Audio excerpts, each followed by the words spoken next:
Alright gang, welcome to either C# or Advanced Java. Doing one video for both because the syllabuses for these are almost exactly the same. This lecture, this recording, will be over the syllabus, and then the next one will be our first tutorial regarding using the development environment appropriate to the language, which will be Microsoft Visual Studio for C#, or it will be NetBeans for Java. So whichever one you're taking, just kind of close your eyes for a second whenever I mention the other one. Like I said, the syllabi for these are remarkably similar. So to do everything, hopefully you know how to use D2L by now. If you're watching this video, you certainly know how to use D2L. So let's go ahead and open up the C# folder. And what you'll see is in the center you see all the announcements. Sometimes I'll email you copies of the announcements if I think they're critical for you to hit in a timely fashion. And then down the side you'll see quick links. These quick links are the same things that you find under Course Tools Content. So let's see, the announcements we have here for the C# class, you'll want to read how to download and install Visual Studio. There's a similar document for installing Java. So, I'm Professor Jeffrey Thompson.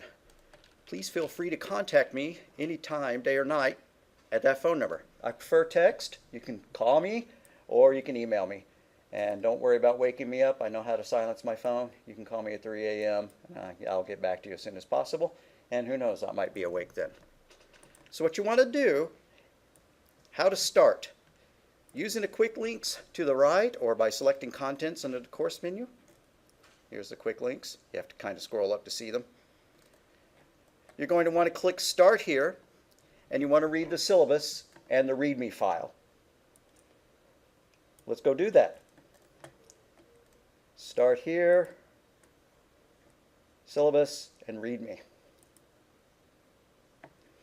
Now whenever you get into this little preview window, it's kind of annoying. You may want to download it and view it in, your normal PDF viewer or, whatever. The same goes for PowerPoints. Viewing a PowerPoint in this little preview window is really annoying, so you'll want to download all the PowerPoints before you read them. The way you do that is you just scroll to the bottom and you find the download button. So I'll do that with the syllabus. Alrighty, so in this case, welcome to the study of C#, one of the latest of the evolving C family of programming languages. And if you're taking Java, it's also part of the C family of programming languages. So called because they all borrow heavily from the original C programming syntax invented by Kernighan and Ritchie in 1970. Of course, the syntax has gotten considerably more complicated as object-oriented stuff has been tacked onto it. C# is essentially Microsoft's version of Java. You could think of Java as being, Oracle's version of C#, except Java came first. So my name, my phone number, my email. I'm going to mention the course title here. This is the course set. What? There's a little typo there. This is the course title for C#. We'll hit the syllabus for Java in just a moment. You're going to need a textbook. I post the textbook on the first page on D2L in the news. Also, you can find it here in the syllabus along with the ISBN numbers. I just use the Kindle version of it. It's kind of cheap that way. You can also buy it at the bookstores. So for C#, it's going to be the Microsoft C# 2015. It's the first time we've used this version of it just because the school hasn't taught C# since 2015. So I'm going to let you read the syllabus yourself because these are specific to either, Java or C#, why you would want to learn one or the other one. But methodology. We will emphasize learning the programming languages by writing programs. That's what the key to the class is. You can't get out of the class without writing your software. We will concentrate on writing programs which demonstrate student understanding of the principles and concepts presented, and apply the principles to create command line and GUI applications. A command line, is just something that looks like, pops open in a window like that and you run it.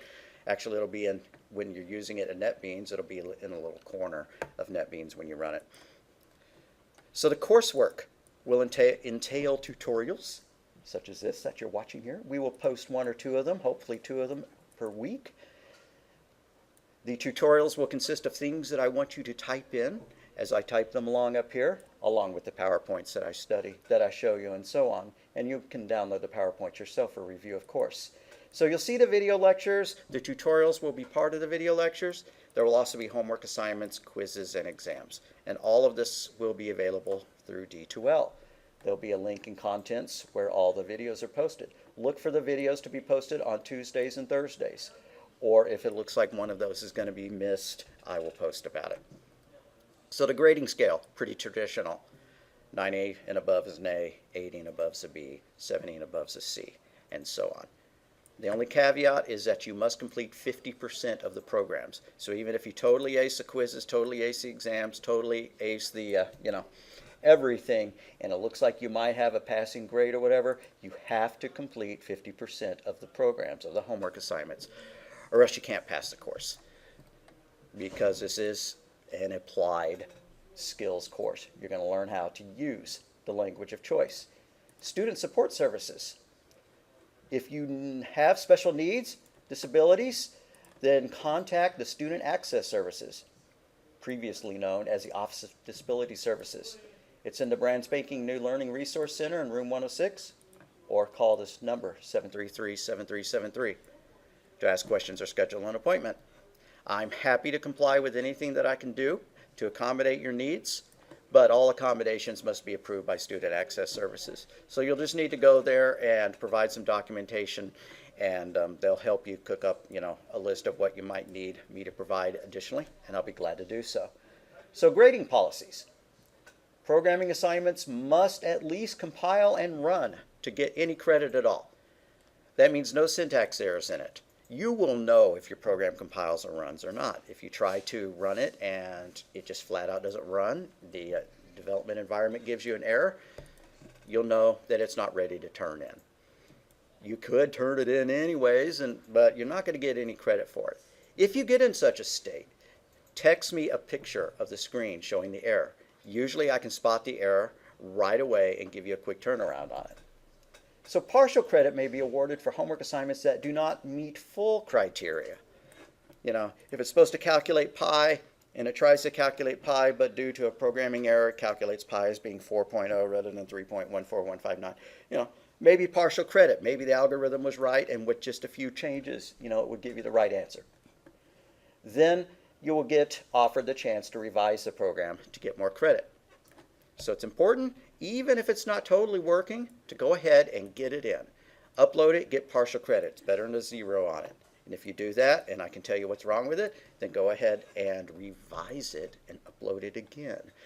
All programs, all submissions will be uploaded to what's known as the Dropbox, which you find over here. Course Tools, Dropbox. There will be a list of assignments here. It's not populated yet. We will fill in the Dropbox as we go along in the course. Programming assignments are due 1 week from the day they are assigned. They will have due dates posted in the Dropbox. So, if 1 week from the day they are assigned falls on Thanksgiving or not, obviously that's not really going to be the due date. So always check the due date in the Dropbox. Late homework assignments lose credit. Up to 6 days late, 10% credit. You can still make a 90 on it. So don't blow off an assignment just because it's a little bit late. If it's more than a week late, it's 25% off. If it's more than 2 weeks late, where'd 50% go? It's supposed to go from 25 to 50 to 75. I will revise this. So 1 week, 25%, 2 weeks, 50%, 3 weeks, 75% off, and 4 weeks, nothing else will be accepted. This must have been for the summer version of the course. So tutorials can be up to 2 weeks late with no penalty. So, don't dally on watching the videos and the tutorials or you'll get behind. But it's not like if you don't do it that Thursday or that Friday or something like that, you're still going to get credit for it. Just get it done as soon as possible within a couple of days of it being posted. However, if it's more than 2 weeks late, you get a penalty. If it's more than a month late, no credit. Here's my mention again. You have to complete at least 50% of the programming assignments. And that has bit more than one student in the past who thought that they could ace everything but not do any of the programming assignments. And don't know why they thought that that was a good thing. Any assignment that is judged to show academic dishonesty, in other words, cheating, will be given a 0 with no chance for revising a grade. That's the least of the penalties. You're likely to be given an F for the class. I'll go into academic dishonesty a little bit further. So exams. The tests will consist of true, false, and multiple choice questions based on material found in the book and covered in class or these lectures. So you might want to take notes as you're going along. Also, I will upload notes from each lecture, most likely, and they will be very clearly denoted in D2L as being notes for which day. But, class questions for the exams can be drawn from either one. Along with the true, false, multiple choice fill in the blanks, there may be simple programming problems or problems where you have to analyze code, to see if there's something wrong with it. I don't try to give trick questions if they turn out to be too confusing. If a majority of the class misses a question, or if it's just flat out inaccurate or I didn't provide any right answers, it'll be thrown out and everybody will get credit for that one. So your responsibilities: check D2L regularly. You'll keep up with announcements, assignments, due dates, and quizzes. You have a week typically to get the quiz done. I don't think I fully explained about the quizzes. I will babble about that in just a little bit. Everything will be posted to D2L. Email will also be used to share some announcements posted in D2L. I may need to modify the syllabus. If I do, you'll see it posted in D2L, and I'll also email you about it. Once I've posted it to D2L, posted a notice about it, and emailed about it, it's your responsibility to understand the changes. If you have any questions about it, contact me. What you may expect me to do: I should provide you clear instructions for assignments. If something is confusing, ask me. I may rewrite the assignment, or I may explain it for you. I should be able to answer questions regarding the assignments, email and text or phones. I should always give at least a week's notice of due assignments and 2 weeks' notice of exams. All due dates are clearly shown in D2L. The way the exams usually work is I open it and you have, like a week in order to get them done. Now, something has changed this semester, fall 2017, is that online exams actually need to be taken at the testing center and the Learning Resource Center. That's just due to rampant cheating on online exams. So the students who are taking this in fall 2017 or after that are paying the price for the misbehavior of students before that. I will grade homework within a week of submission. If there are errors in it, you don't get full credit, but you'll be offered the possibility to correct and revise it to earn more points. Check your feedback. Each assignment will have, a percent, 90%, 70%, whatever. Click on that, view the feedback. If it wasn't 100, then you can see what you need to do in order to get more credit. And I try to respond to email within 24 hours. Weekend emails a little bit, more slowly. However, text messages get me very quickly. Academic integrity. I hate to have to talk about this in such length, but I have to because it happens every semester. Rose State College expects students to understand and follow basic standards of honesty and integrity. Some common violations of standards of academic integrity include plagiarism. That's when you copy somebody else's work. Cheating on tests and exams. Presenting work that was completed for another course, by somebody else as original work. And other forms of dishonest performance on college assignments, as explained below. Plagiarism means the use of thoughts, ideas, words, phrases, or research of another person or source without explicit and accurate credit. Now, this gets slightly fuzzy in terms of programming. If you get stuck on programming, Google is your best friend. I don't know how to write to a file in C#. So I'm going to Google up C# write to a text file. I'm going to see lots, of answers on how to write to a file. This is invaluable stuff. You click on it, you understand it, you figure out what it's doing, and you incorporate it into your code. What causes you to fail the assignment and to get into serious trouble is if you just copy everything, copy and paste. Quite often, the way that it is shown online is different, significantly different than what I've shown in class. And if I see that to be the case, then usually I can go and I can find where you copied it from. So do use Google, or Bing or whatever you like. You can get lots of programming help there. However, don't copy the stuff from it. Just use it. Use it to understand it. Make it your own. Just like you're writing an English paper. It's not cool to copy an entire source and paste it and turn it in as your English paper. You have to make it your own. Cheating on exams. That could include copying another student's answers or exchanging information. Don't pop open Snapchat and work on the exam at the same time. You're not going to have much chance of that if you're taking it online. If you're taking it at the testing center. Using books or notes, unless expressly permitted to do so by the instructor, I do allow you to use the book during the exams. Also, any notes that you take. Or gaining access to exams prior to the actual taking of the exams. So, if somebody took pictures of an exam from previous semesters and you're studying from that, that's dishonest. Copying or preparing another person's work. If you're letting somebody else copy from your work, that is just as bad as copying that other person's work. Both parties are considered guilty. Both persons will get the 0 for it.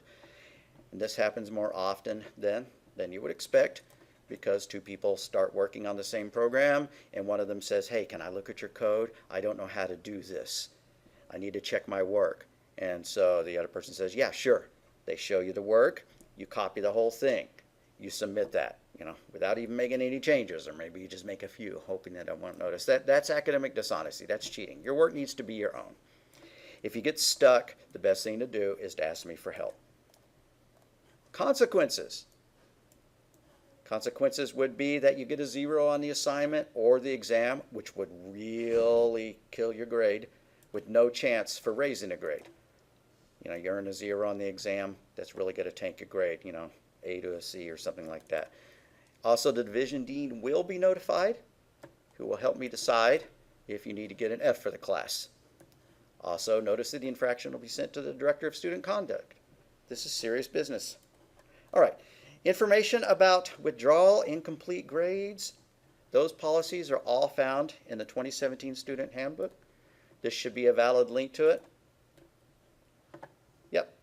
If it wasn't a valid link, of course, you can just go to the rose.edu website and take a look for it, or you can Google it up.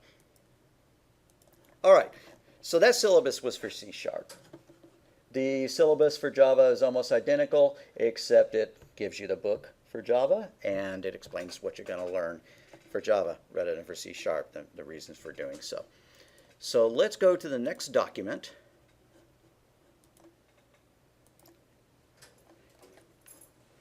How the class works.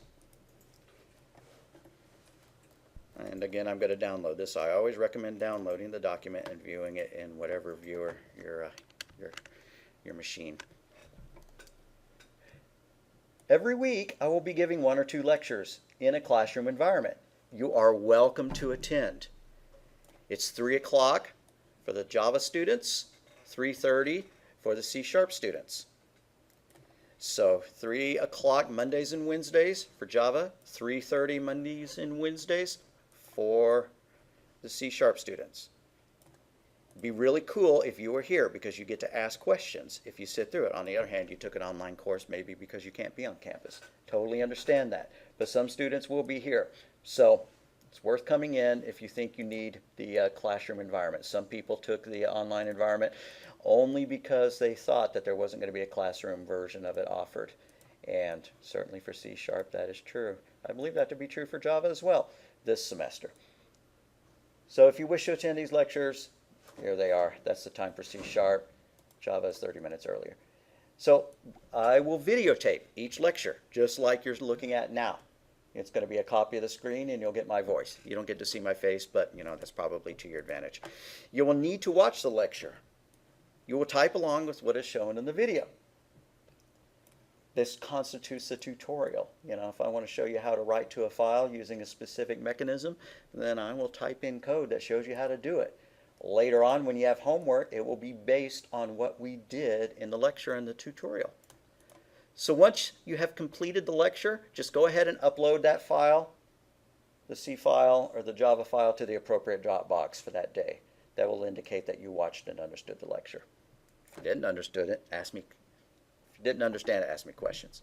So along with the video lectures, book study will be essential as well. I may not go, okay, read chapter 2, pages whatever to whatever. However, you have the book, you paid money for it, you need to go ahead and be reading it. And you will be able to tell. For one thing, you can just look at which PowerPoint we're on. If we're on the chapter 3 PowerPoint, that's the chapter you ought to be reading. There will be homework, quizzes, and exams. Quizzes are just, questions based on the chapter that we completed. You're allowed to take the quizzes twice. You take it once, I grade it, then you can take it again. Try to raise your grade on it. So, quizzes ought to be, free points almost. The second time you take it, you ought to be able to make close to 100 on the quizzes, and it helps your grade a little bit. And then the exams, as we have discussed. Everything will be posted to D2L. Exams must be taken at the on-campus testing center. As of this speech, I don't know how to handle the people who are taking this out of state. I will find that out. As shown in the syllabus, 1/3 of your grade depends on the completion of those video lectures. 1/3 on the homework, and 1/3 on your quizzes and exams. So, read the syllabus, read this document right here, then go to the quizzes section of D2L, and you need to take quiz 0. Quiz 0 just says, yeah, I'm taking a class, and asks you to type in your name. That's your agreement that you're taking a class, you understand the syllabus, you know how the class is going to work. You need to do that within a week. As I mentioned in the news on D2L, if you do not complete that in a week, then you will be dropped from the course with an AW. It's serious business. Once you're dropped from the course with an AW, then you can't attend a course, you can't do the work. You're out of luck. So go ahead and do it. Get it done. And the AW shows up in your transcript forevermore. You don't want it to look like you withdrew from the class, just by absence. Absence, withdrawal, AW. If you have to withdraw from the class, just follow the withdrawal, policy. That's far better. So please let me know if you have any questions.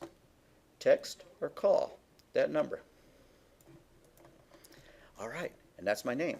Let's go look at the textbooks that you're going to need and how to download the software. We will hit C# first. The reason I'm hitting C# first is that the Java students probably mostly have this stuff already. However, a lot of Java courses did not use NetBeans, so you will be making a little bit of a transition here. Okay, so I'm going to go to Course Home. I'm going to scroll down here. You see another, how to start. Upcoming work, check D2L every Tuesday and Thursday for the videos and the assignments. Also check email regularly. C# students, you will need to download Visual Studio. If you've done C++, you probably already have that. Visual Studio apparently is also available for the Mac for the first time since the mid-90s. So you Mac users may be able to use your Visual Studio for Mac in order to learn C#. I have not done so. Also, there's a development environment called Mono, which you could try playing with. I absolutely have never used it, and you're on your own.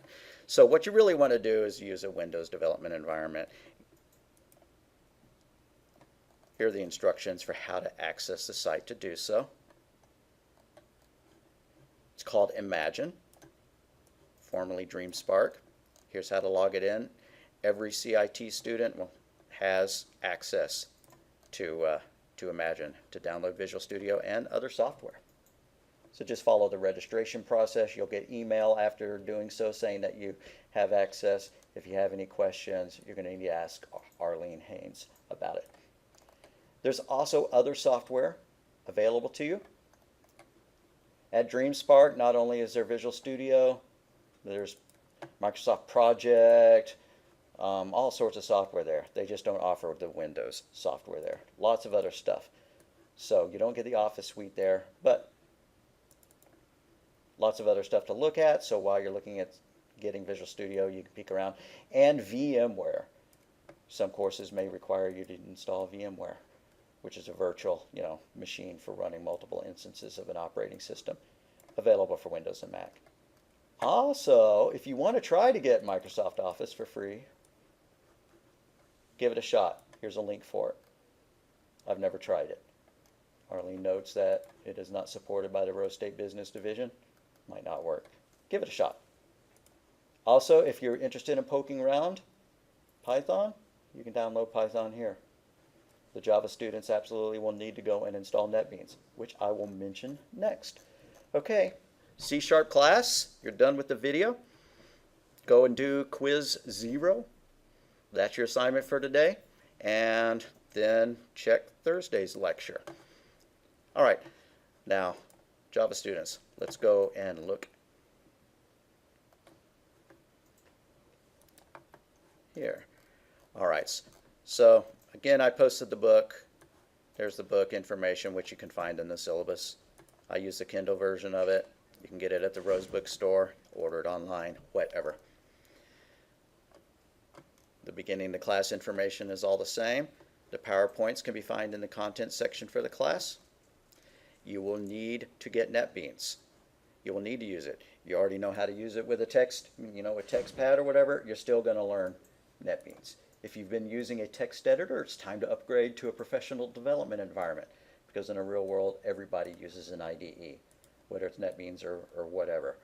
If you're using Eclipse, which is a competing open source environment, keep using it if you want. All the demonstrations I do will be done in NetBeans. There will be a few assignments, specifically the GUI assignments, where we use the forms editor in NetBeans in order to create applications that require NetBeans. So go ahead and get it. Then keep using Eclipse if you want until I tell you to. But otherwise, use NetBeans. You will grow to like it. So to get the Java 8 JDK, Java Development Kit, it installs Java if your machine does not already have it installed on there, and then it also installs, the development tools, NetBeans. You'll want to just follow that link. Download NetBeans with JDK 8. Let's follow that link. Here we go. Looks like version SE8144 is out. You're going to want to go ahead and download the JDK.